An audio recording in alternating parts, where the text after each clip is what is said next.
Hello friends, কেমন আছো তোমরা সবাই? আশা করছি সবাই খুব ভালো আছো, সুস্থ আছো। আমিও খুব ভালো আছি। চলে এসেছি নতুন আর একটা ভিডিও নিয়ে। আজ হচ্ছে 14 জানুয়ারি, মকর সংক্রান্তির দিন। তো তোমাদের সবাইকে সংক্রান্তির অনেক অনেক অনেক শুভেচ্ছা জানাই। আজ তো একটা ফেস্টিভ্যালের দিন। আজ বাঙালিদের ঘরে পিঠে পুলি পায়েস রান্না হবে, আর নন বেঙ্গলিরা যারা রয়েছে তারা আজকের দিনে খায় দই চিড়ে, ওটাকে কি বলে, সব তিলের জিনিসপত্র থাকে। আরেকটা বেশ কি থাকে, ওটা বেশ ভালো লাগে খেতে, নামটা এখন মনে পড়ছে না। মার্কেটে কিন্তু ভর্তি। সো যাই হোক, আমার বাড়িতে পিঠে হচ্ছে, আমি বানাতে পারি না, মা বানায়। তো সমস্ত সরঞ্জাম মাকে কিনে দেওয়া হয়ে গেছে, মা পিঠে রেডি করছে, যেটা রাত্রিবেলা গিয়ে খেতে পাবো। আর কি কি পিঠে মা আজকে বানিয়েছে তোমাদের সাথে অবশ্যই শেয়ার করব। আর আজকের দিনে না, আজকে খিচুড়ি খাবারও দিন।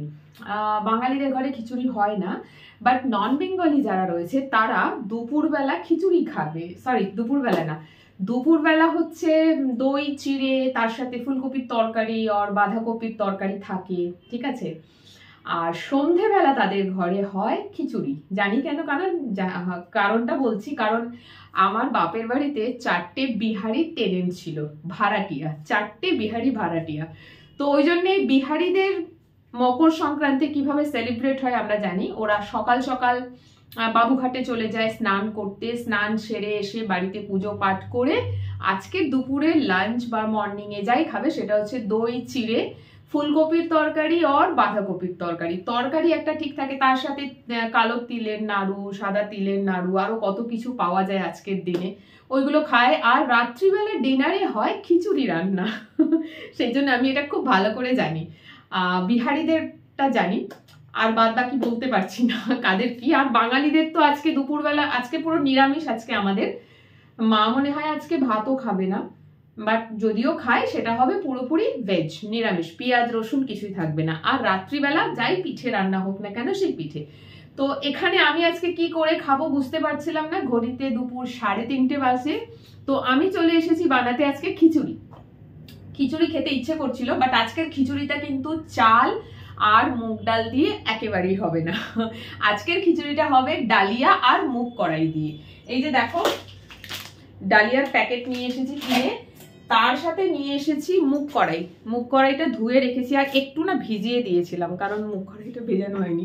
প্রথমে ভেবেছিলাম মুগ কড়াইটা ভেজাই, কুকারে রান্না করব না, প্লেন এমনি পটে বা কড়াইতে রান্না করব। ফের ভাবলাম যে না, মুগ কড়াই তো ভালো করে ভেজে নি, অনেকটা সময় লেগে যাবে রান্না করতে, কুকারে না দিলে। তো আজকে আমি মুগ কড়াই আর ডালিয়া দিয়ে বানাবো খিচুড়ি। খুব হেলদি, খুব হেলদি। আমার রেসিপি নয় এটা, আমি একজন জিম ট্রেনারের ভিডিও দেখে উনি বলছেন ফ্যাট লস করতে চায় যেসব ওমেন্সরা, তারা রাতে ডিনারে ডালিয়া আর মুগ কড়াইয়ের খিচুড়ি বানিয়ে খাও। আমি ডিনারে খাচ্ছি না, আমি লাঞ্চে খাচ্ছি। তো আজকে এই রেসিপিটাই তোমাদের সাথে শেয়ার করব কিভাবে বানাচ্ছি। চলো শুরু করি। সব থেকে আগে ভুলভাল বলছি, ইন্ডাকশন ওভেনটা জ্বালিয়ে নিয়ে কুকারটা চাপিয়ে দিলাম। কুকারটা মাজা ঘষাই রয়েছে, তাও একবার মুছে নি। কুকার ইউজ খুব কম হয়, কারণ কুকারটা হয়ে গেছে সাইজে অনেক বড়, 5 লিটারের কুকার। আমি এখানে একলা, কেউ খাওয়ার মতন নেই, কুকারে রান্না কি করবো একলার জন্য। এটা অ্যাকচুয়ালি মাংস টাংস রান্না করতে বেটার হয়, মাটন খাওয়া তো ছেড়ে দিয়েছি, তো কুকারটা পড়েই আছে। বাট এই খিচুড়ি বানাবার জন্য আমাকে একটা 1.5 লিটারের কুকার কিনতে হবে, ছোট, কারণ একটুখানি খিচুড়ি হবে, জায়গাটা এত বড় ছড়িয়ে যাবে, বুঝতেই পারছো। তো যাই হোক, গরম হতে শুরু করে দিয়েছে। এবারে আমি যেটা করবো, সব থেকে আগে ডালিয়াটাকে ঢালি। ছোটবেলায় ছেলেকে ডালিয়া বানিয়ে খাওয়াতাম, আমি কখনোই ডালিয়া পছন্দ করি না, ঠিক আছে। বাট এই যে এখন জিম যাচ্ছি, তো অনেক কিছু রেস্ট্রিকশন আছে খাবারে, তো ভাবলাম যে চলো ডালিয়াটা কিনি। আমরা মুখে, মানে আমাদের জিভ যেটা খেতে পছন্দ করে সেটা আমাদের স্বাস্থ্যের জন্য ক্ষতিকর, আর জিভ যেটা খেতে অপছন্দ করে সেটা হচ্ছে আমাদের স্বাস্থ্যের জন্য উপকারী। আমরা সবাই জানি, তবুও খাই আজে বাজে জিনিস কিনে। তো যাই হোক, আমি এবারে ডালিয়াটা বানাবো। চলো যদি বাঁচে নিয়ে চলে যাব রাতে ডিনারের জন্য, ঠিক আছে? চলো এইবারে আজকে রান্নাটা আমি পুরোটাই ঘিতে করব, ঠিক আছে? চলো, এই যে ঝর্ণা ঘি, এটা গরম কিন্তু হয়ে গেছে। এখানে আমি একটু 1 চামচ মতন আপাতত ঘি দিয়ে দিলাম। ব্যাস। এর একটা বিমারি হচ্ছে, একে এখান থেকে মানে ইন্ডাকশন ওভেন থেকে পট তুললেই পিপ পিপ পিপ পিপ স্টার্ট করে দেবে। তারপর এখানে জল ভরতে রাখি কুকারে। এই হলো ডালিয়া দিয়ে দিলাম, আর এই হলো মুগ কড়াই। কুকারের ভিতরটা তোমাদেরকে দেখাতে পারবো না, তাই এখান থেকেই দেখো।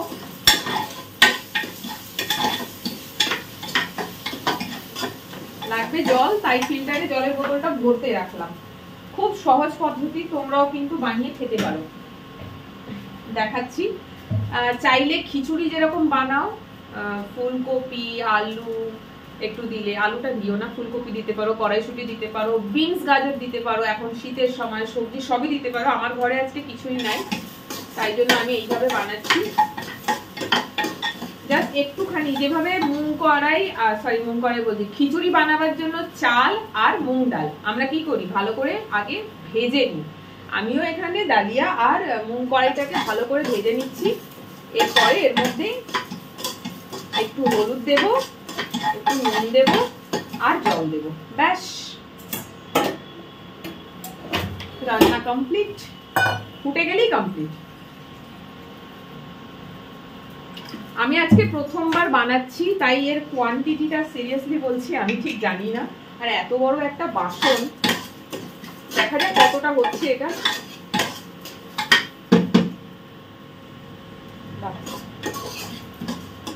এখনই কেমন খিচুড়ি খিচুড়ি একটা গন্ধ ছাড়ছে। চলো, এই যে হলুদ,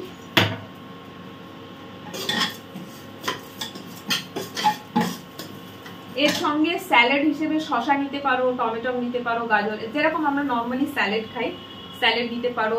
মাছ থাকলে একটা মাছ ভেজে নিতে পারো, আবার অনেকে আছে যারা ডিম দিয়ে খায়, নিতে পারো। আজকে আমি কিচ্ছু বানাচ্ছি না, আজকে শুধুমাত্র খিচুড়িটা। ব্যাস, এটা ভাজা হয়ে গেছে। আমি দিয়ে দিচ্ছি এর মধ্যে জল।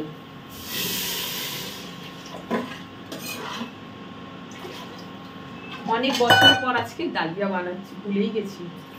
ডালিয়াটা ফুলে মোটা হয়ে যায়, মানে ঠিক হয়ে যায় একদম। তো জল সেক্ষেত্রে একটু বেশি দিতে হবে। এই জলের কোয়ান্টিটিটাই আমি বুঝতে পারছি না। চল, নো প্রবলেম, জল একটু বেশি হলেও ক্ষতি নেই, আমি পরে শুকিয়ে দেবো। নুন দিয়ে দিলাম 2 চামচ মতন, পরে লাগলে দেব। ওকে, আচ্ছা, এবারে দিয়ে দিচ্ছি 1 চামচ হলুদ। হলুদ তো দিতেই হবে, কারণ খিচুড়ির রঙতে হলুদ। হয়ে গেল, ব্যাস। এটাকে একটু নেড়ে দেবো, আর কিছু করার নেই। ওকে, এবারে আমি কুকারটা দিয়ে দিচ্ছি চাপা।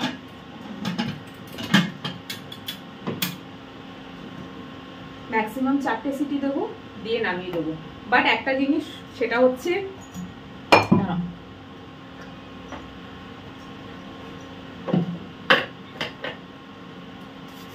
গ্যাসে কুকারে কিছু রান্না করলে খুব তাড়াতাড়ি সিটি পড়ে যায়। এখন এখানে সিটি পড়তে কতক্ষণ লাগবে আমি জানি না। হয়ে গেল। আচ্ছা, খিচুড়িতে ফোড়ন তো দিতে হবে। খিচুড়িতে ফোড়ন না দিলে খিচুড়ির ঠিক সেই খিচুড়িটা ঠিক বয়েল বয়েল লাগে, একটু ফোড়ন তো দিতেই হবে। কি ফোড়ন দেবো, ফোড়নটা রেডি করে নিই ততক্ষণে আমি। এই দেখো, একটা তেজপাতা, আচ্ছা 2টো শুকনো লঙ্কা। খিচুড়িতে এই ফোড়নগুলো দিতেই লাগে, নইলে খিচুড়িতে স্বাদ হবে না।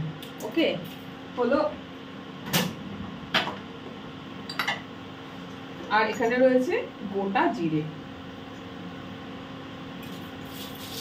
ব্যাস, সমস্ত কিছু রেডি করে রাখলাম। ফোড়নটা তো এর মধ্যে হবে না, ফোড়নটা আমাকে আলাদা জায়গায় ফোড়নটা দিয়ে, মানে এটাকে ঘিয়ের মধ্যে ভাজবো, ভেজে ওর মধ্যে ঢেলে দেবো। এইভাবে দেওয়া হয় ফোড়ন। ব্যাস। আর আজকের খিচুড়িটা কিন্তু পুরোটাই ঘিতে রান্না হচ্ছে, আমি আজকে তেলের ইউজ করছি না। আর তেলের থেকে, বাটারের থেকে ঘি খাওয়াটা বেটার। তো আমি সেদিন গাজরের হালুয়া বানিয়েছিলাম, সেটাও বানিয়েছিলাম পুরো ঘিতে, পুরো জমে গিয়েছিল। আর আজকের এটাও আমি পুরোটাই ঘিতে বানাচ্ছি।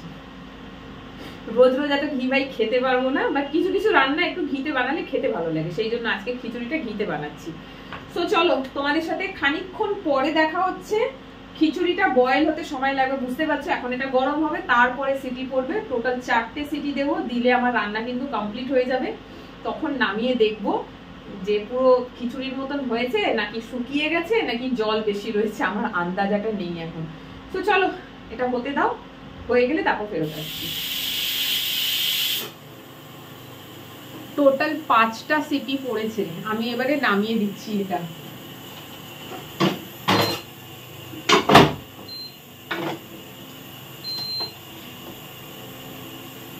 কুকারে রান্না করলে আমি আন্দাজ বুঝতে পারি না, সত্যি বলছি। আমি কুকারে অনেকবার রান্না করেছি, কিন্তু প্রতিবারই ঠিক আন্দাজ বুঝতে পারি না, মানে কতটা সময় লাগবে, কটা সিটি দিতে হবে। অনেক সময় হয়েছে কুকারে খাবার জল শুকিয়ে নিচে ধরে গেছে, আবার অনেক সময় এমনও হয়েছে যে জল বেশি দিয়ে ফেলেছি, রান্না হয়ে গেছে বাট জল রয়ে গেছে, তখন আমাকে সেটা আবার শুকনো করতে হয়। তো এটা আমি জানি না, দেখা যাক, যতক্ষণ না কুকারটা খুলছি বুঝতে পারবো না। বাট একটা জিনিস কি জানো তো, আন্দাজটা বুঝবো কি করে, জলের আন্দাজটা আমি জানি না। কুকারে আমার মা বলে যে যখন কুকারে ছোট ছোট সিটি পড়বে তখন জানবি রান্নাটা হয়নি, ইনকমপ্লিট। কিন্তু যখন লং সিটি পড়বে, মানে সিটিটা যে শুরু করলো খানিকক্ষণ টানা হলো, মানে রান্না কিন্তু হয়ে গেছে, তখন কুকারটাকে নামিয়ে দিবি বা গ্যাসটা বন্ধ করে দিবি। আমার মা আমাকে শিখিয়েছে। এবারে দেখা যাক, খুব একটা লম্বা সিটি তো পড়েনি। আমার আশঙ্কা হচ্ছে যে জল কমে না যায়, বেশি হলে অসুবিধা নেই, আমি ওটাকে আবার বয়েল করে শুকিয়ে দেবো জলটা। তো দেখা যাক, আমি এখন এর গ্যাসটাকে বার করি। আর এদিকে ফোড়ন দেবো বলে প্যান চাপিয়ে দিয়েছি, কিন্তু তার আগে হাওয়াটাকে বার করতে হবে। যা বলেছিলাম জল কম, একটুখানি ধরে গেছে নিচে, বাট খুব বেশি না। এই দেখো, এই হলো খিচুড়ির থিকনেস, বোঝা যাচ্ছে। চলো এবারে এতে আর একটু ঢিলা হলে ভালো হতো, কারণ এটা টাইট হয়ে, মানে ঠান্ডা হয়ে গেলে পুরো হালুয়ার মতন শক্ত হয়ে যাবে, বাট গরম গরম খেয়ে নিতে হবে। চলো আবারও দিয়ে দিচ্ছি এখানে আমি একটু ঘি, 1 চামচ। ওকে, আর এর মধ্যে আমি দিয়ে দেবো ফোড়ন। এই যে ফোড়নে রয়েছে শুকনো লঙ্কা, গোটা জিরে আর তেজপাতা। চাইলে কাঁচা লঙ্কাও দেওয়া যেতে পারে, শুকনো লঙ্কা না হলে কাঁচা লঙ্কা দেবে, তাতেও ক্ষতি নেই।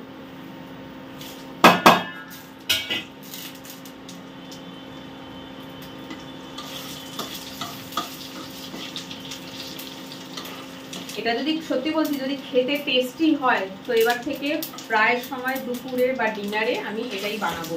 আর আজকের যেটা বানিয়েছি কোয়ান্টিটি অনেকটা হয়ে গিয়েছে, তো নিয়ে চলে যাব, এটা আমার রাতেও হয়ে যাবে। আর আমি শুধু জিম যাই না, আমার বাড়িতে আমার ভাইও জিম যায়। ও বেচারা প্রচুর ডায়েট করছে, 1 মাসের মধ্যে বলে 4 কেজি না 5 কেজি কমিয়ে ফেলেছে। আমি তো কমতেই পারছি না, তো ওকে আমি এটা টেস্ট করাবো আজকে। যদি ওর ভালো লেগে থাকে তো ওকে বলবো এটা বানিয়ে খেতে। তোমাদের সাথেও রেসিপিটা শেয়ার করলাম, চাইলে তোমরাও বানিয়ে খেতে পারো। একেবারে হেলদি, পুরোই হেলদি, আনহেলদি হচ্ছেই না, কারণ আজকে আমি তেলেরও ইউজ করিনি। চলো হয়ে গেছে, বন্ধ করে দিলাম।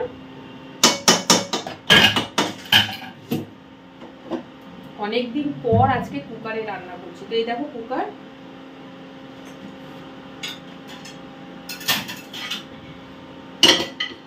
ফোড়নটা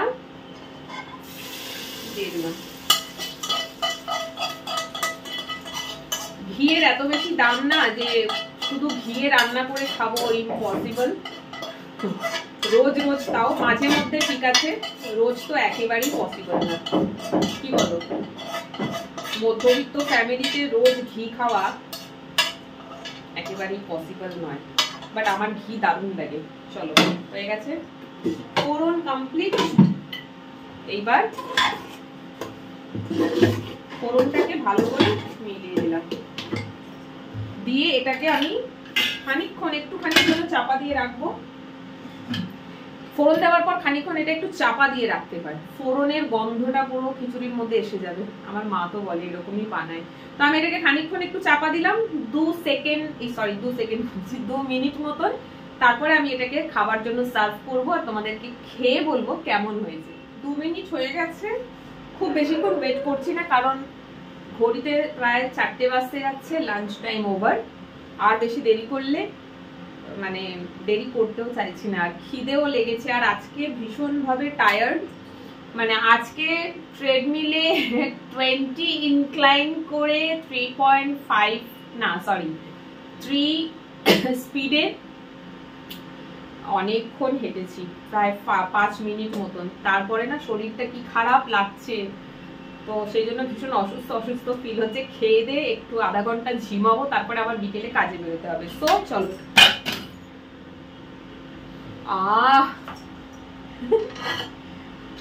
ইয়ার কি করছি না, দারুণ গন্ধ রয়েছে।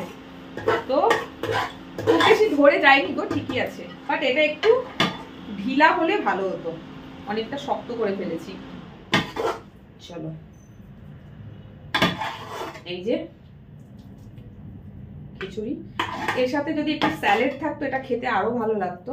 এই নিলাম, এই দেখো এর মধ্যে এখনো পরিমাণে অনেকটা রয়েছে, যা আছে রাতে একজনের পেট হয়ে যাবে। তো আপাতত এটাকে চাপা দিয়ে রাখছি, পরে এটাকে আমি ট্রান্সফার করব টিফিন বক্সে নিয়ে যাওয়ার জন্য।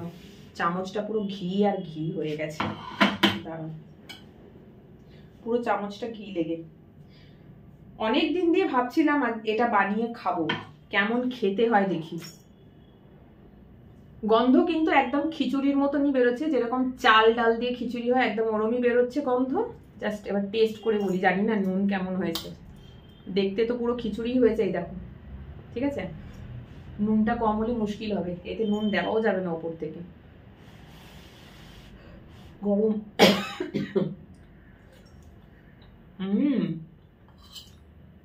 Not bad.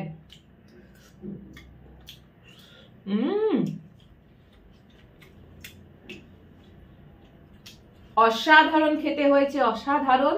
তোমরা ট্রাই করতে পারো, তোমাদের সামনে রেসিপিটা বানিয়েছি, কিভাবে বানিয়েছি দেখলে। যারা একটু ডায়েট করো, যারা জিম যাও, প্রোটিন জাতীয় খাবার খেতে চাও, ভাতকে অ্যাভয়েড, চাল অ্যাভয়েড করো মেনলি যারা, তারা কিন্তু এটা বানিয়ে খেতে পারো। খুব ভালো একটা রেসিপি শেয়ার করলাম, আর ভালো দিনে শেয়ার করলাম। আজ মকর সংক্রান্তির দিন, খিচুড়ি খাবার দিন। ভিডিওটা তাড়াতাড়ি করে এডিট করে তোমাদের জন্য পাবলিশ করে দিচ্ছি, চাইলে রাত্রিবেলা এটা ট্রাই করতে পারো। হেলদি প্লাস পেটও ভরা থাকবে। তো চলো, বেশি দেরি না করে আমি ভিডিওটা অফ করি, কারণ খিচুড়িটা তো এমনি দেখতে পাচ্ছ লুজ হয়নি, পুরো টাইট হয়েছে। এটা ঠান্ডা হয়ে গেলে আরো জমে যাবে, আর ঠান্ডা হয়ে গেলে খেতে ভালো লাগবে না, কারণ ঘি আছে, ঘি তো পুরো জমে যায়। তো আজকের ভিডিওটা এখানেই শেষ করছি। ভিডিওটা দেখো, কেমন লাগলো কমেন্ট করে জানিও। টাটা।